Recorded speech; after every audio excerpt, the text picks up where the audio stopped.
for the hospital. So we'll bring on our guest, Dr. Bob Underwood, Chief Medical Officer, San Juan Regional Medical Center, who is joining us on the phone this morning. Dr. Underwood, good morning.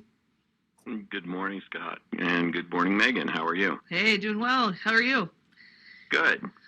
So we're just showing these weekly 7-day rolling average COVID cases for San Juan County, Dr. Underwood, and it showed that seems like the peak of cases has declined, and we're hoping that means that the hospital is not seeing as big of a patient caseload as you once were from some of your last visits with us. Definitely down from where we had been. We are not seeing, in terms of the Omicron surge, which you all were just speaking of, we're not seeing that decrease yet in the hospital. As we've spoken before, often what we see in our community will precede what we see in the hospital by 2 weeks, maybe 3 weeks, kind of depending. And so as of this morning, we had 54 positive COVID cases in the hospital, which is way down from where we were in our last big surge, which really kind of goes back to last Thanksgiving timeframe, where we had nearly 100 COVID patients in-house. But 54 as of this morning, and that number has actually been just slightly climbing for the last week. We do anticipate that the numbers in the hospital will start going down within the next week or so, reflecting what we're seeing in our community. Very good. And so with that conversation on how many folks are in the hospital with COVID, et cetera, the last time, I mean, it was a couple of months ago now, we were discussing sort of converting these floors as COVID floors that were previously, I don't know, cardiology or some other specified floor.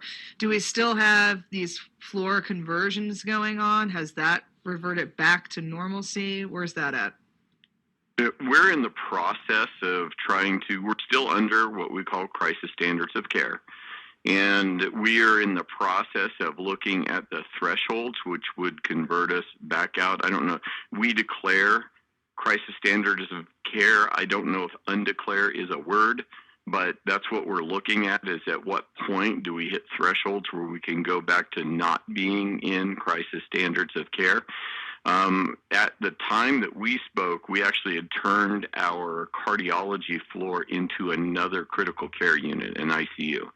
And we do not have any ICU patients outside of either our ICU or our step down from the ICU. We have 2 critical care patients in that location right now, for actually a total of 12 critical care patients, which is way down from our peak of 37 critical care patients when we could not transfer out. That was, again, end of November timeframe.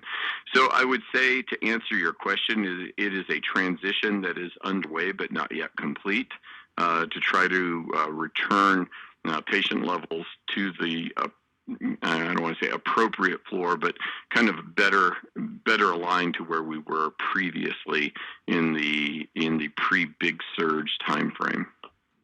Got it. And Dr. Underwood, you kind of were alluding to the other hospitals and transfers in and transfers out of critical care patients and things like that. What's the story at the other hospitals in our state? I know you're in contact pretty regularly with other medical officials across the state. Are they seeing the same level of cases like San Juan Regional is, or are there other parts of the state faring better, faring worse? How do things look around the state? Still busy, but the ability to transfer patients is much better and much more like it used to be in terms of the normal patterns. For a while, we were so full, we weren't accepting patients in transfer from even our local hospitals, either down in Gallup or Northern Navajo Medical Center out in Shiprock. All of those patterns of referrals have kind of returned to normal, which has been great for us. The same thing with us being able to transfer out for specialties that we don't take care of at this particular hospital, which isn't very many, but occasionally we do need to transfer a patient out. And you're right. At one time, we were calling multiple states trying to find a hospital that had an open bed. That is not the issue that we're seeing anymore, which is really a great benefit. Great for our patients and also great for our staff in being able to expedite those transfers. Yeah, that's huge. And so I have a question about like length of stays and stuff. So Omicron is, there was a surge, people catch it, whatever, and then say they go to the ER. I mean, I kind of have a twofold question. One is, how much do we think these ER visits are more related to maybe people just not having a primary care physician to go to when they're sick? I mean, we know that happens in other cases. And then the second question is, how many of those ER visits really translate to overnight visits? So I guess trying to tease apart really what's happening here relative to other sicknesses. So yes, to your earlier question, and that's kind of the way it's been for lots of illnesses. I'm an emergency physician by training and worked in emergency departments since I finished my residency, which was a long time ago, and we won't talk about that. But nonetheless, a lot of what we see in the emergency department is, in fact, what you're talking about, is those patients that don't have a primary care physician, and they come to get primary care or what would have otherwise been a screening that could have been done in a primary care office. So, yes, we are seeing a number of folks either out at our urgent care center or in our emergency department that are really just coming in for testing. And so we've been trying to encourage our public that there are other opportunities and other places where testing can be done. And they don't need to come to the ER for that level of test. And, of course, the federal government is helping out with that. State is helping out with that with home tests, et cetera. So that's really been a benefit across our organization and across our community. Now, in terms of number of patients who are positive who actually end up in-house, it is consistent with the news that we've been hearing about Omicron, and that is it is not as severe. Does that mean there's no patients who get admitted or no patients who end up in the ICU? No, that's not the case. However, it is proportionally significantly lower than what we were seeing with the Delta variant, for example, just a few months ago. So for most people, it is an infection that is like the flu, cold, or something like that. But there are a few that do end up in the hospital because of the Omicron variant of COVID. Got it. And Dr. Underwood, can you give us the breakdown between vaccinated and unvaccinated patients that are currently at San Juan Regional Medical Center with some form of COVID-19? Is that something, I think it is something you folks track, isn't it? Yes, it is. It's something that we're still tracking on a regular basis, and the statistics still hold true. The vaccine is very protective, especially against hospitalization, ICU care, and death. So the data, it's not, and there's a couple of components that are this. We know that the immunity from the vaccine starts to wane after a period of time.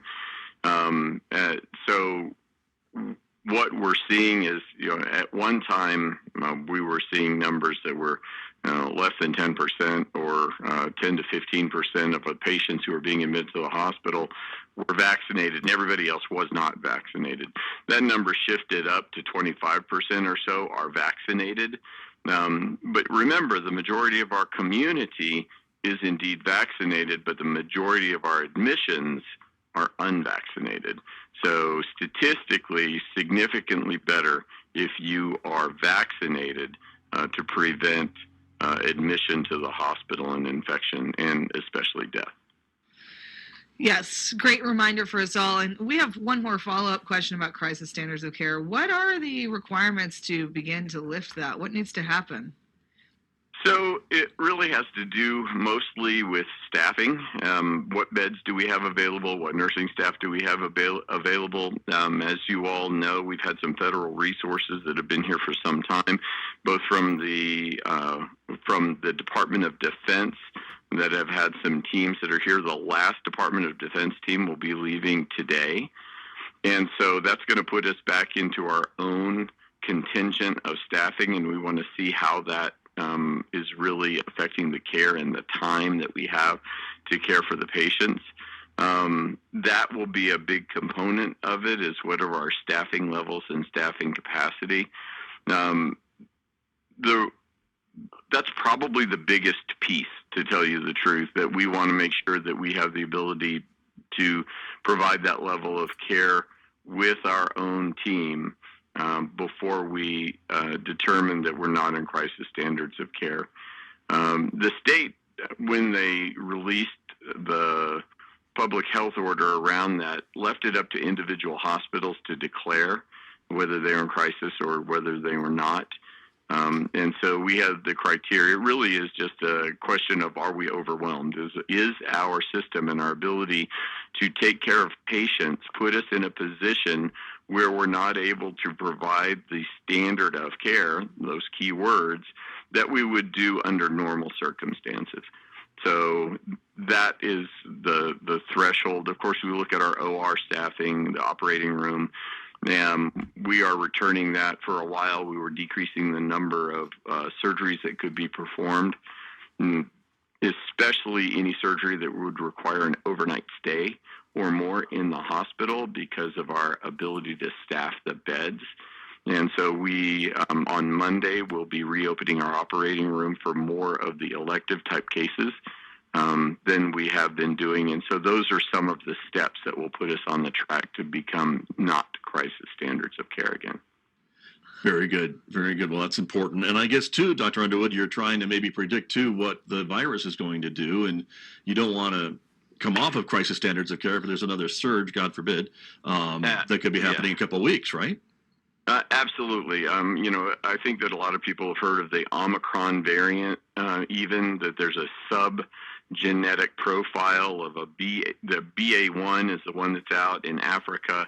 There's especially a surge of the BA2 version of Omicron.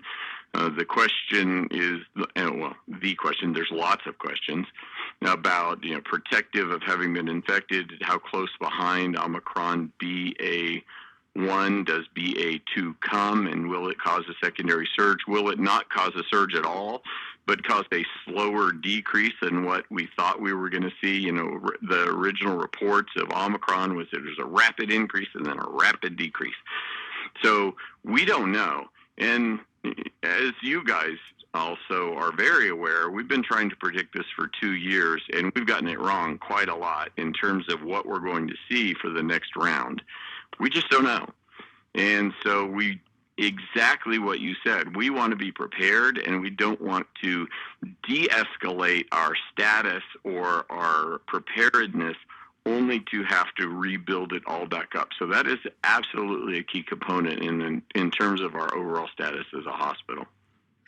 Well, Dr. Underwood, thank you as always for coming on. It's so nice of you to share your time. We appreciate in all of the crazy news cycles to get some clarity here, especially locally. And so thanks again for coming on. Love to be here, and anytime. We like to be able to share what's actually happening with the public. There's a lot of misinformation. And so thank you for giving us the ability to talk to the public. We really do appreciate it. Well,